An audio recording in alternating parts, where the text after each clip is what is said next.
మీలో చాలామంది అయితే ల్యాప్టాప్ని షట్ డౌన్ చేయకుండా ఓన్లీ స్లీప్ మోడ్లోనే వదిలేస్తూ ఉంటారు. ఇలా చేయడం వల్ల వచ్చే ప్రాబ్లమ్స్ గురించి అయితే ఇప్పుడు చూద్దాం. ముందుగా అయితే మీకు ల్యాప్టాప్ని షట్ డౌన్ చేయడం వల్ల వచ్చే మెయిన్ లాభం ఏంటి అని అంటే, మీ ల్యాప్టాప్లో ఉన్న ర్యామ్ అయితే క్లియర్ అవుతూ ఉంటుంది. మీరు డే అంతా ఎన్నో యాప్స్ ఇంకా వెబ్సైట్ని ఓపెన్ చేస్తూ ఉంటారు. అవన్నీ కూడా మీరు షట్ డౌన్ చేసినట్టయితే మొత్తం క్లియర్ అయిపోయి మీ ల్యాప్టాప్ మళ్ళీ ఫ్రెష్గా అండ్ ఫాస్ట్గా ఉంటుంది. ఇక మరో రీజన్ చూసుకుంటే, విండోస్ అయినా కానివ్వండి, మ్యాక్ అయినా కానివ్వండి, వాటి అప్డేట్స్ అనేవి ఆఫ్టర్ షట్ డౌన్ తర్వాతనే పూర్తిగా ఇన్స్టాల్ అవుతాయి.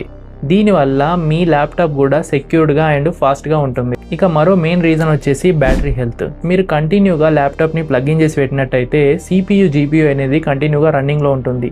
దీనివల్ల హీట్ జనరేట్ అవుతుంది. అలాగే మీ లిథియం అయాన్ బ్యాటరీస్ కూడా తొందరగా డిగ్రేడ్ అయిపోతాయి. ఇక last and final more important reason వచ్చేసి, మీరు చాలా వరకు వెబ్సైట్లను అయితే యాక్సెస్ చేస్తూ ఉంటారు, అది కూడా డే అంతా. సో మీరు అలా చేసినప్పుడు దీన్ని షట్ డౌన్ చేయకుండా స్లీప్ మోడ్లో వదిలేసినట్టయితే దాని నుంచి మీ డేటా అయితే లీక్ అయ్యే ఛాన్సెస్ చాలా ఎక్కువగా ఉంటుంది. సో ఇక్కడ నుంచి అయితే మీరు ల్యాప్టాప్ని స్లీప్ మోడ్లో వదిలేయకుండా కంప్లీట్గా షట్ డౌన్ చేసి పెట్టడం అయితే అలవాటు చేసుకోండి. దీనివల్ల మీకు చాలా బెనిఫిట్స్ అయితే ఉంటాయి. మీకు తెలిసిన మీ ఫ్రెండ్స్ అండ్ ఫ్యామిలీ వాళ్ళకైతే ల్యాప్టాప్ యూజ్ చేసే వాళ్ళకు ఈ వీడియోని షేర్ చేయండి. వాళ్ళకు ఎంతో కొంత ఇన్ఫర్మేషన్ అయితే తెలిసినట్టు అవుతుంది.